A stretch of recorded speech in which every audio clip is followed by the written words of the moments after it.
Крајот на есента, односно почетокот на јануари, примената на вештачка интелигенција ќе станува секојдневие и во училиштата во руралните средини, најави министерот за дигитална трансформација Стефан Андоновски. Ова е проектот што ќе почнеме со British Council, школи на 21 век и ќе започне со реализација од јануари 2026 година, затоа што потребни се подготовки со работа со наставниците да можат да го учат кодирањето или примената на кодирањето и алатките на вештачка интелигенција и сајбер безбедност во наставата.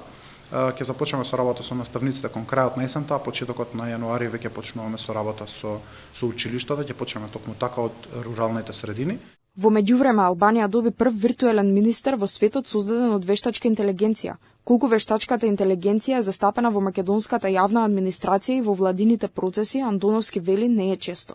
Се применува адхок, спорадично и според извештаите на Државниот завод за ревизија имало десетина проекти со употреба на вештачка интелигенција во јавниот сектор, но тоа навистина не е нешто што е систематско. И јас повеќе претпочитам тоа да вистински се користат алатките на машинско учење и вештачка интелигенција во работата, отколку да од тоа да се прави само пиар.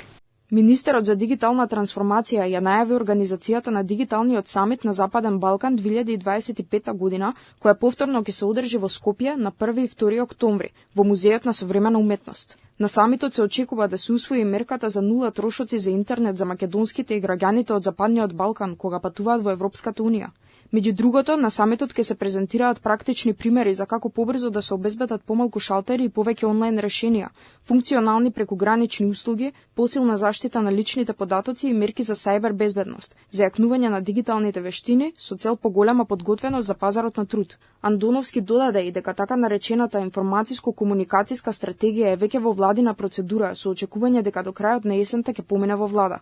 Таа е еден од клучните столови за воведување на вештачка интелигенција, што значи дека ќе имаме специјален акционен план и рамка за имплементација, прво во јавниот сектор, а потоа и во приватниот.